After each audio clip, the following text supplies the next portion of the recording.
안녕하십니까. 경제와 이슈 유효상입니다. 챗 GPT로 촉발된 생성형 AI는 현재 모든 산업을 빠르게 잠식하며 무한한 잠재력으로 계속해서 투자 자금을 끌어모으고 있습니다. 모빌리티, 헬스케어, 금융 등 다양한 산업의 게임 체인저로서 급부상한 생성형 AI는 우리의 일상생활에서도 커다란 영향을 미치며 우리의 미래를 변화시키고 있는데요. 경제와 이슈, 오늘의 이슈는 생성형 AI가 바꿀 세상, 무엇을 준비해야 할까입니다.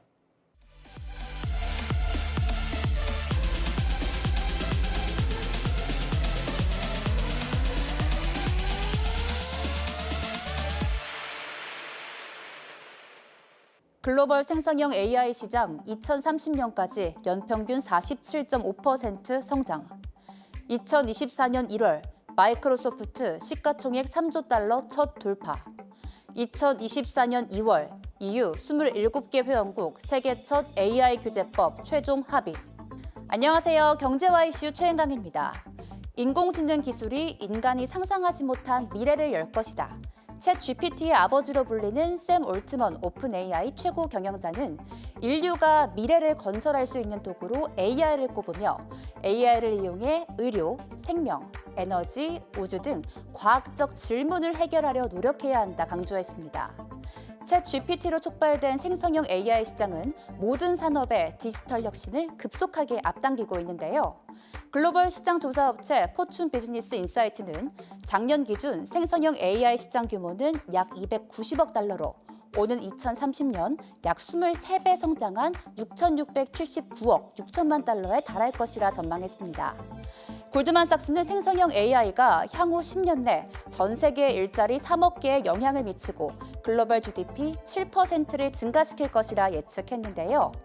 금융, 마케팅, 헬스케어, 친환경 등 다양한 산업에서 생성형 AI를 접목해 효율성과 부가가치를 만들어내고 있습니다.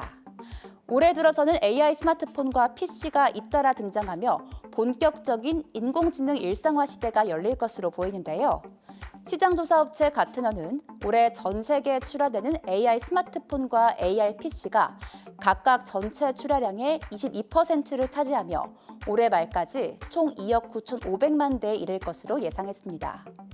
한편 생성형 AI의 빠른 진화에 각종 사고와 분쟁이 증가하며 유럽연합 27개 회원국은 세계 최초로 AI 규제법에 합의했는데요. 미국 MIT에서 발행하는 MIT 테크놀로지 리뷰는 2024년은 정책과 규제가 구체적인 행동으로 변화하는 AI 법제화의 해가 될 것이다 라고 예측하기도 했습니다. 모든 산업의 패러다임 전환을 이끌고 있는 생성형 AI의 미래. 우리는 어떤 것들을 준비해 나가야 할까요? 생성형 AI가 바꿀 세상 무엇을 준비해야 할까라는 주제로 다양한 시선에서 말씀해 주실 전문가를 모셨는데요. 최윤석 한국 마이크로소프트 전무님 함께합니다. 안녕하세요. 예, 안녕하십니까. 최근에 마이크로소프트가 전 세계 시가총액 1등을 탈환을 했고 3조 달러를 넘어서 굉장히 순항을 하고 있는데요. 예. 마이크로소프트가 3조 달러 넘어서 이렇게 순항하고 있는 그런 배경은 어떤 거로 좀 볼 수 있을까요? 일단 생성형 AI가 시장에서 워낙 호평을 받고 있고 현재 이미 많은 가능성을 보여주고 있기 때문에 그 기대감으로 인해서 더 많은 것들을 이뤄낼 수 있을 거라는 그 영역의 확장 이런 부분들에 대한 기대를 갖고 계시고요. 이것들을 구현하기 위해서는 결국 클라우드 서비스와 연동해야 되기 때문에 실제적으로 현재도 저희의 실제 매출이나 실적과도 연결되어 좋은 결과를 보여드리고 있고 이것들이 더 많은 결과를 끌어낼 것이라는 투자자들의 기대감들이 함께 엮어져서 그런 결과를 보이고 있지 않나 싶습니다. 네. 사실 1년 전만 하더라도 챗 GPT 열풍이 불어서 이게 뭔지 신기하다 그랬는데 불과 1년도 지나지 않았는데도 세상이 굉장히 많이 바뀌고 있는 것 같은데요. 예. 지금 챗 GPT가 오픈 AI에서 썼던 이런 건데 지금은 이제 챗 GPT보다 생성형 AI, 제너러티브 AI라고 그러는데 예. 이게 세상이 1년 동안 어떻게 바뀌고 있는 건가요? 예. 일단 생성형 AI라고 이제 얘기할 때 많은 분들이 직접적으로 써보셨던 서비스에 국한해서 이해를 시작하시는 경우가 많습니다. 그러다 보니까 말씀하셨던 것처럼 챗GPT는 원래 그 서비스 명에서 의미하는 것처럼 채팅 형태의 서비스였었잖아요. 네. 그러다 보니까 사람들이 사용자가 원하는 것을 입력을 하고 그 입력의 근간에서 결과를 얻어내는 구조였던 거죠. 근데 그렇게 하다 보니까 사람들이 생성형 AI는 결국 글을 입력하면 그걸 이해하고 그거에 대한 글자로서 답을 주는 것이 생성형 AI인가라고 그 범위를 좀 다소 잘못 왜곡돼서 생각하실 수도 있을 것 같은데요. 이거는 전체 생성형 AI의 아주 일부에 국한되는 이해이신 것이고요. 그거 외에 사람의 언어가 아닌 컴퓨터의 프로그래밍 언어를 생성해내는 그 코드 제너레이션에 대한 영역도 있고요. 또 일부 관심 있는 분들은 이미 쓰고 계시는 이미지 생성 영역. 그래서 뭐 달리라든가 네. 아니면 뭐 스테이블 디퓨전, 미드저니 같은 걸로 해서 굉장히 좋은 요새 문제가 되고 있는데 그래서 이미지를 생성하고 계시지 않습니까? 그 영역도 그 영역 중에 한 영역일 한 영역일 뿐이고요. 현재 그 런웨이라든가 이런 비디오 생성 부분도 굉장히 많이 진화되고 있고 그 외에도 굉장히 많은 영역들이 있습니다. 그래서 그 영역을 제가 준비한 차트를 보시면서 아마 이해하시면 좀 나을 것 같은데요. 네. 이 차트는 세콰이어 캐피털, 그러니까 미국의 벤처 캐피털 네. 중에 굉장히 유명한 곳이죠. 여기서 정리한 자료인데 생성형 AI의 어플리케이션 영역이 지금 말씀드렸던 텍스트, 코드, 이미지 이거 말고도 비디오라든가 아니면 우리의 음성, 스피치 혹은 어떤 3D 모델 혹은 뭐 작곡을 한다든가 네. 아니면 새로운 생화학 물질을 만들어낸다든가 아니면 제약의 어떤 신약을 개발한다든가 이런 굉장히 다른 영역들이 존재합니다. 그래서 이 앞에 있었던 이미지와 텍스트는 어떻게 보면 시작에 불과하다고 볼 수 있고요. 앞으로 진화에 따라서 지금 제가 말씀드렸던 나머지 영역들도 계속 진화돼서 현재 이미지나 텍스트의 경우에는 사람들이 굉장히 쓸만한 수준에 올라왔기 때문에 많이 화두가 되고 쓰고 계신 거잖아요. 네. 나머지 영역도 같은 상황으로 끌어올려질 것이라고 보고 있습니다. 그래서 그런지 얼마 전에 있었던 CES에서도 뭐 AI가 단연 화두였었는데요. 예. 과거에 저희가 뭐 그 알파고에서 얘기를 했을 때도 AI의 혁명이다 이렇게 얘기를 했었는데 그러다가 뭐 조금 사그러지는 것 같고 그 당시 얘기 나왔던 게 뭐 머신러닝이라든가 그 딥러닝 이런 얘기를 했었는데 지금 얘기하고 있는 제너레이티브 AI가 과거의 AI하고 뭐가 다르길래 이렇게 커다란 혁명을 가져오게 되는 건가요? 예. 지금 그 가장 큰 차이는 기존의 머신러닝의 경우에는 특정한 어떤 기능만을 수행하는 것에 포커싱을 하고 있었습니다.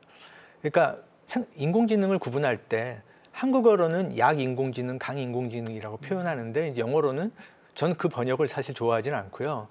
영어가 오히려 정확한 의미를 표현한다고 보거든요. 그래서 Artificial Narrow Intelligence, Artificial General Intelligence가 있는데 현재 아직 General Intelligence로는 갈 길이 아직 멉니다. 그거는 정말 인간의 수준에 도달하는 것이고요. 현재 Artificial Narrow Intelligence에서도 기존에는 더 내로우했던 거죠. 그래서 바둑만 두고 체스만 두고 혹은 회사의 기업에 적용한다 할지라도 이메일을 보고 이 메일은 스팸이다 아니다. 스팸 메일인지 정상 메일인지 구분하고 회사 같은 경우에는 어떤 공장의 생산 라인의 그 상황을 보면서 그 카메라로 그 생산품의 그 면면을 사진을 찍어내고 그것을 판독해서 이거는 불량품이다, 정상품이다를 판별해내고 이런 일들을 지금까지 해왔습니다. 근데 이제 그런 형태가 아니라 챗GPT를 쓸 때 이미 그러시잖아요. 어떤 경우에는 뭐 문학에 관련된 걸 질문하실 수도 있고 어떤 때는 IT에 관련된 질문을 하시고 그러니까 그 범위가 굉장히 넓어졌기 때문에 이제 사람들이 이게 그 아티피셜 제너럴 인텔리전스에 가까워진 것 아닌가라고 생각하실 수 있는데 인간처럼의 창의성과 아니면 어떤 그 자율성을 가지고 뭔가 새롭게 창조해내는 어떤 예술을 해내는 수준까지 가기에는 아직 너무나 먼 길이기 때문에 그 수준은 아니고요. 이 기존의 데이터를 가지고 학습을 해서 전체 언어에 대한 거, 전체 이 문맥에 대한 거, 모든 것들을 이해시켜서 세상의 모든 것들을 이해할 수 있는 랭귀지 모델을 만들어낸 게 현재의 제너레이티브 AI의 출발점이었고 그게 이미지 생성도 역시 사람이 글로 요청하지 않습니까? 그러니까 언어에 대한 이해가 모든 것들의 생성형 AI의 일단 출발점이고 그게 이제 굉장히 라지 랭귀지 모델이 잘 준비된 것이 이 시장의 시작점이었다고 볼 수 있을 것 같습니다. 그래서 이제 혹자는 아주 쉽게 얘기하면은 지구상에 존재하는 모든 리튼 다큐멘테이션을 다 집어넣어서 얘를 좀 학습을 시켜가지고 지금 말씀하신 대로 주어만 주어지면은 스스로 학습을 해가지고 만들어낼 수 있게끔 그래서 뭐 생성형이다 이런 얘기를 굉장히 많이 하고 있는 것 같은데요. 예. 근데 이렇게 그 데이터를 굉장히 많이 학습하는 방법, LLM 방식 이렇게 얘기를 하고 있는데 그렇게 되면 데이터 양이 어마어마해서 아까 마이크로소프트도 실적이 굉장히 좋아졌다 그러는데 그러면은 클라우드나 하여튼 하드웨어 백업들이 굉장히 많이 있어야 될 것 같은데요. 예. 이게 지금 AI 관련돼서 그 산업계에서 어떤 분야가 좀 많이 뜨고 있는 건가요? 항상 모든 이 AI에는 중요한 건 데이터거든요. 그렇죠. 그러니까 무엇을 학습했느냐에 따라서 그래서 얼마나 다 그 잘 정제된 엑기스에 해당하는 정보들을 잘 준비하고 그것을 얼마나 더 좋은 아키텍처로 학습했느냐. 그래서 뭐 저런 얘기도 예. 하더라고요. 그 영어 천재 AI를 만들려고 그러는데 수학책을 뭐 100만 권을 읽히면 무슨 의미가 있느냐. 영어에 관련된 걸 읽혀야 되는데 예. 뭐 그런 얘기도 하고 있는 예. 것 같습니다. 그래서 이제 그 모델들을 계속 키워나가고 있고 뭐 GPT 현재 서비스되고 있는 GPT-4 같은 경우에 명확하게 밝히지는 않았지만 그러니까 GPT-3까지는 굉장히 오픈해 왔는데 요즘은 이제 서로 경쟁이 심해지면서 구글의 제미나이건 저희건 발표하지 않고 있는데 그냥 외부에 떠도는 얘기로는 파라메터스가 GPT-4 같은 경우에 1조 7,500억 개다라고 말하고 있거든요. 그러니까 어마어마한 수인 거죠. 제미나이도 뭐 그 이상일 거라고 생각하고 있고요. 10배 이상으로 커진 거네요, 그러면? 그러니까 이제 천억 단위에서 이제 조 단위로 가고 있고 이후에도 더 많은 데이터를 모아낼 것이고요. 더 많은 크기로 확장될 겁니다. 근데 이렇게 된다는 거는 트레이닝에 일단 엄청난 비용이 들어가거든요. 그러니까 지금 이로 인해서 요즘 인터넷에 많이 그러니까 얘기되고 있는 주가가 급상승한 기업 하면 엔비디아 모두가 얘기하시잖아요. 엔비디아 같은 경우 이 시장에서의 최대 강자고 거의 독점적인 역할을 하고 있는데 그 엔비디아의 GPU, 이 머신러닝을 위해 반드시 필요한 그 GPU 같은 경우 GPT-3를 만들 때는 엔비디아의 예전 모델인 그 V100이라고 하는 모델이 있습니다. 그거를 10,000개를 클러스터로 엮었어요. 그리고 그걸 가지고 트레이닝을 했었었는데 그 당시에 한 번 트레이닝할 때도 뭐 수십일 걸렸다고 얘기를 합니다. 근데 GPT-4가 되면서 아까 파라미터 수 엄청 낮았죠. 조가 넘어갔고 데이터도 훨씬 많아졌잖아요. 그러다 보니까 이 상황에서는 지금 얘기되는 거는 그 V100, 그러니까 엔비디아의 V100을 25,000대를 클러스터를 하고 그거를 3개월간 돌려야 한 번 트레이닝 한다고 말을 하고 있습니다. 그러면 어마어마한 양이죠. 그러니까 근데 트레이닝도 한 번 한다고 될 문제는 아니잖아요. 그러니까 그게 트레이닝이 몇 번 반복된다고 생각하면 그래서 이제 그런 양질의 랭귀지 모델을 만들 때 수천억이 들어가는 상황이고요.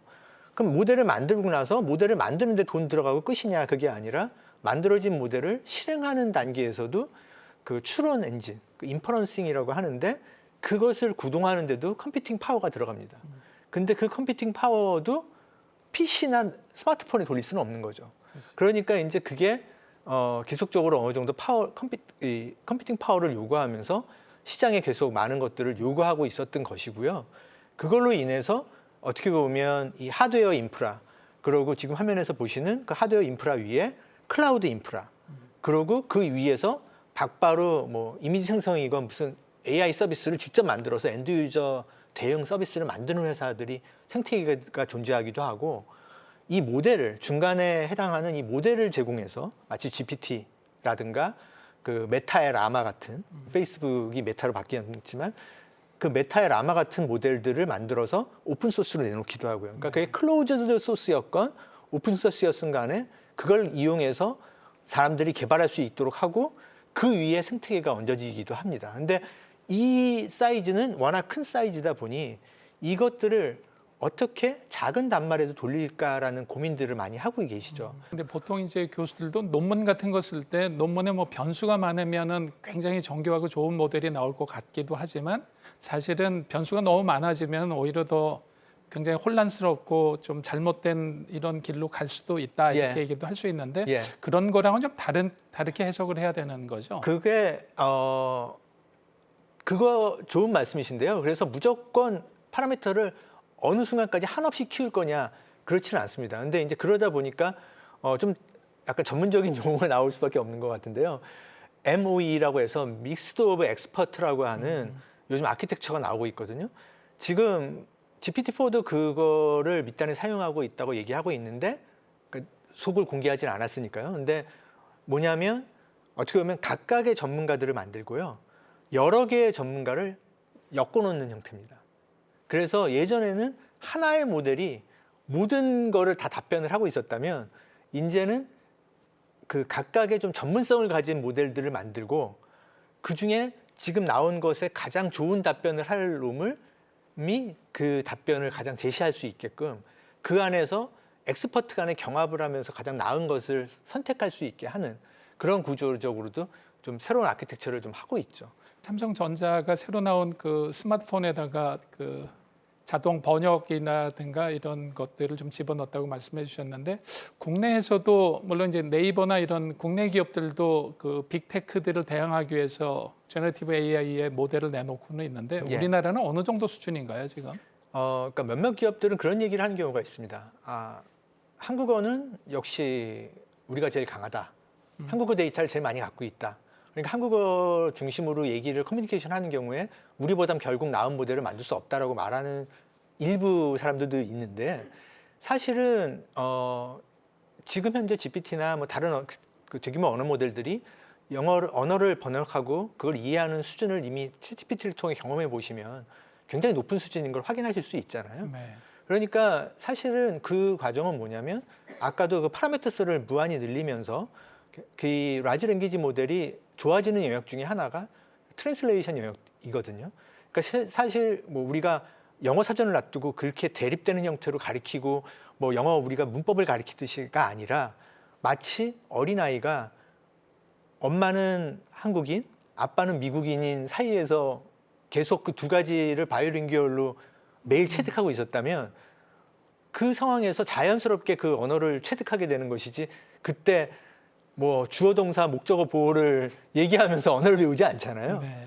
그 라지 랭귀지 모델이 언어를 이해하고 취득하는 과정도 마찬가지거든요. 그래서 그 안에서 결국 학습된 내용의 범위 안에서 그 양쪽에 물론 그 학습에 참여하지 못했던 그러니까 웹크롤링의 대상이 되지 못했던 어떤 정보들이 있었고 그 정보를 여기선 더 많이 긁어서 학습했다면 그 면에 있어서 나아질 수는 있겠지만 그렇지 않고 언어적인 특성 혹은 뭐 이쪽은 사투리는 모르는데 여기는 사투리 데이터가 다 있어서 모든 뭐 제주도 사투리까지 다 인식한다. 이러면 약간의 차별성이 있을 수는 있겠으나 그건 아니라고 생각이 들어요. 그래서 저는 오히려 어떤 면을 더 생각하게 되냐면 어떤 그러니까 어떤 한국 내 이렇게 한정짓기보다는 오히려 어떤 서비스를 준비하더라도 시작은 국내일지라도 글로벌한 형태의 경쟁력을 가질 수 있는 서비스가 될 수 있어야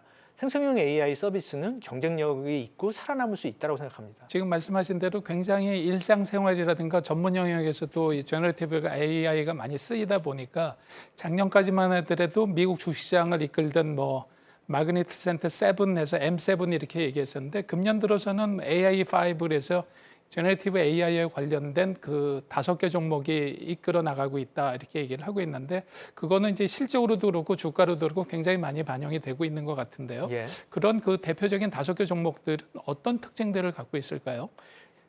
일단 그 기업들은 그러니까 소위 기존의 기업들과 굉장히 큰 기술적 격차를 가지고 이미 그 영역에서 굉장히 선도하고 있는 기업들이거든요. 그러니까 예를 들어서 지금 아까 말씀드렸던 그 마이크로소프트와 오픈 AI 연합군 같은 경우 그 밑단에 그 학습을 위해서 아까도 말씀드렸던 것처럼 클라우드 플랫폼을 갖고 있었고 그 수만 대의 GPU를 효율적으로 엮어서 최적의 성능을 낼 수 있는 인프라를 만들어 놨기 때문에 그 작업이 가능했던 거거든요. 그러다 보니까 지금 이 클라우드 서비스 업체들의 힘을 입어서 그리고 새로운 서비스를 누군가 하려고 하더라도 맨바닥에서 시작하는 것이 아니라 클라우드 서비스를 사용해서 시작하는 것이 훨씬 더 쉬운 접근이 되기 때문에 그런 형태로 작업을 하고 계신 거죠. 실제적으로 엔비디아 같은 경우는 지금 이 장표에 보시는 것처럼 여기에 보면 메타와 마이크로소프트가 이 엔비디아의 그래픽 카드 GPU를 거의 다 쓸어 담았거든요. 데이터 센터에. 그래서 사실 중소기업은 돈이 있어도 사기 어려운 게 한동안의 상황이었고요. 소위 말하면 횟집에 붙어 있는 메뉴판처럼 가격은 정해져 있습니다. 몇 천만 원 뭐 이렇게 적혀져 있는데 시가로 거래된다고 말을 하고 있었어요. 왜냐하면 구할 수가 없으니까요. 여기에 보시면 마이크로소프트, 메타, 구글, 아마존 여기가 데이터 센터에 다 그냥 생산되는 양 다 그냥 갖다가 데이터 센터에 갖다 박은 거죠. 전문님 말씀을 듣다 보니까 지금 엔비디아는 뭐 굉장히 유명해졌고 1년 동안에 주가가 한 300% 가까이 올라가면서 실적이 뒷받침이 됐는데 지금 말씀해 주신 AMD도 한 150%, 160% 정도 올라가면서 워낙 시장이 크니까 따라가고 있는 것 같고요. 그들 제품을 만들고 있는 TSMC도 주가가 굉장히 많이 올랐고 예. ARM 같은 데도 주가가 굉장히 따라 올라가고 예, 뭐 맞습니다. 브로드컴에서 AI의 수혜주들이 굉장히 많은데 그걸 한편으로 보다 보니까 걱정이 되는 거는 이제 아까도 말씀해 주셨지만 우리나라도 제너러티브 AI가 글로벌로 나가기 위해서 과연 이들하고 경쟁을 할 수 있을까? 그러면 우리나라 스타트업이나 우리나라에서 그 제너러티브 AI를 바라보면서 어떤 전략과 어떤 대책과 어떤 비즈니스 모델이 있어야지 여기서 살아남을 수 있고 나중을 도모할 수 있을까 하는 걱정이 좀 드는데요. 좀 어떤 전략을 좀 써야 될까요? 그 아까 전체 생태계에서 결국 이 하드웨어 플랫폼과 관련된 부분, 그 다음에 이제 소프트웨어 영역과 서비스를 좀 나눠서 말씀드리고 싶은데요. 지금 국내에도 보면 이 뉴럴 네트워크를 구성할 때 핵심이 되는 이 GPU의 역할을 하는 모델, 혹은 뭐 NPU라고도 하고 TPU, 그 구글 같은 경우 TPU라고 하는 그런 전문 프로세서들을 생산하는 회사들도 국내에 이제 일부 스타트업들이 존재합니다. 근데 그 소프트웨어 업체들은 그것만으로는 아까도 엔비디아의 쿠다 말씀드렸던 것처럼 결국 그 소프트웨어 생태계와 그 환경들이 준비되지 않으면 사실 그 실리콘 칩만으로는 사실 무의미하잖아요. 그렇죠. 그래서 결국 그 서비스의 그 주체가 되는 것은 어디일까 하면 아까 말씀드렸던 다 클라우드 서비스 벤더들이고, 그러니까 결국은 클라우드 서비스 벤더와 결합해서, 혹은 그게 국내 회사라면 국내에 뭐 네이버건 카카오건 아니면 뭐 그 통신사 KT건 거대한 데이터 센터를 가지고 서비스를 하는 곳과 엮어서 그 위에 소프트웨어 플랫폼을 엮어가지고 경쟁력 있는 것을 만들고 그것을 점점 확대해내서 좀 더 표준과 가까운 형태의 구성을 해서 그 시장을 확대해 나가는 과정들이 이제 필요할 거라고 보이고요.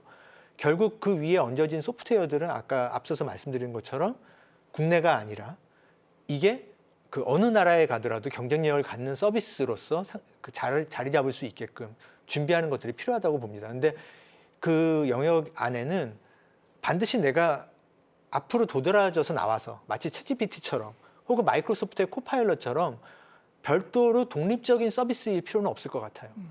물론 자신의 밸류가 충분히 있고 그 이름만으로 내세워서 그 앱을 사용자가 설치할 수 있게 만들 만한 파워를 갖고 있다면 그렇게 시장을 끌어갈 수도 있을 겁니다. 그렇지만 어떤 경우에는 다른 형태의 서비스를 하고 있는 혹은 쇼핑몰일 수도 있고요. 이런 곳에 함께 들어가서 녹아내는 과정도 필요하다고 봐요. 근데 그런 게 우리나라 스타트업이나 이런 게 좀 그런 가능성이 많이 보이고 있는 상태인가요, 지금요? 지금 그 업체들은 결국 이 국내 대기업들 그리고 자기와 함께 협력할 에코시스템 파트너들을 찾아서 협력을 해나가는 중에 있습니다. 네. 그러면 마지막으로 이렇게 생성형 AI가 세상을 굉장히 크게 바꿀 것 같은데요. 윤석열 정부 들어오면서도 코딩 교육이 굉장히 중요하다 그래서 초등학교 때부터 코딩을 굉장히 많이 시켰고 성인들도 코딩 공부를 많이 하고 그러는데 과연 그 일반 사람들이 준비를 하기 위해서 코딩을 해야 되는 건지, 그다음에 굉장히 또 유능한 직업이라서 프롬프트 엔지니어 그래가지고 챗GPT를 잘 쓰는 것만 알아도 연봉을 뭐 4억 뭐 3, 4억을 받을 수 있다 이런 얘기도 있었고, 챗GPT 같은 걸 해킹해도 뭐 떼돈을 벌 수 있다 이런 얘기도 있었는데, 일반 사람들은 어떤 스탠스를 가지고 어떤 공부를 하면서 준비를 하면 좋을까요? 저는 이 변화 시점에 가장 중요한 건 경험이라고 봅니다. 그러니까 결국 본인이 체득하고 경험을 해봐야 현재 그 생성형 AI가 만능은 아니잖아요. 그렇죠.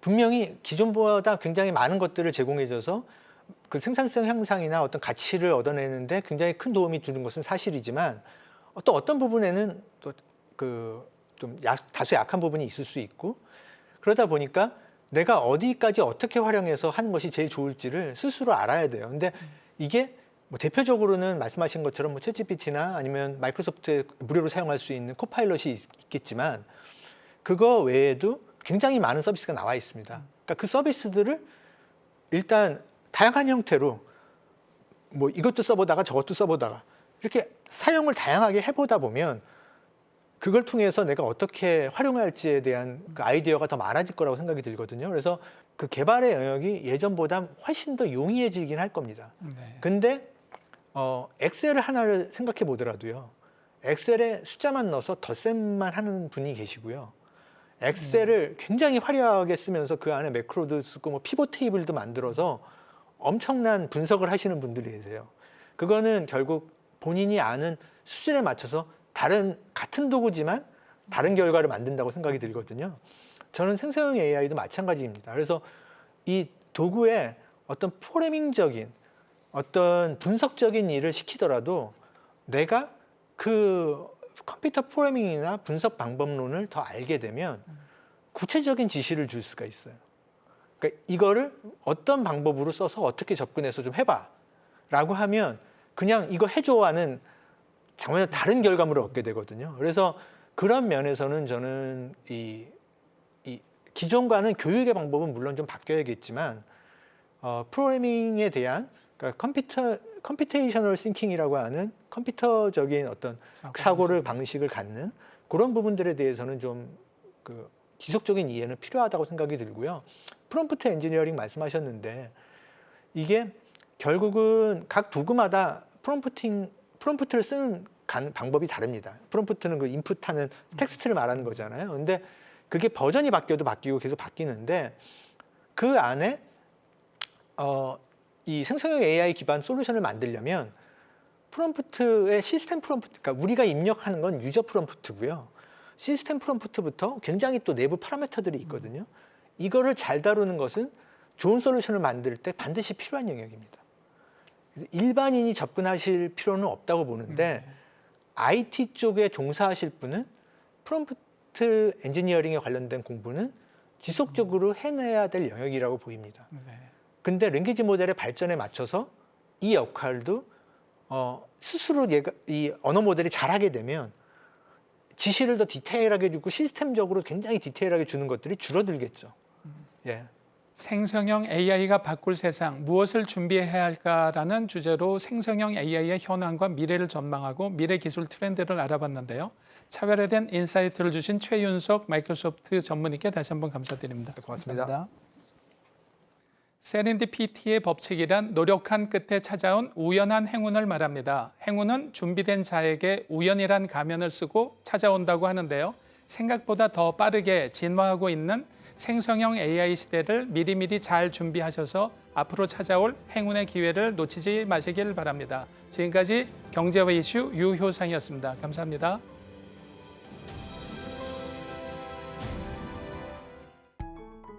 계속해서 다양한 경제 이슈를 알고 싶다면 구독과 좋아요, 알림 설정 부탁드립니다. AI 캐스터 권미정이었습니다.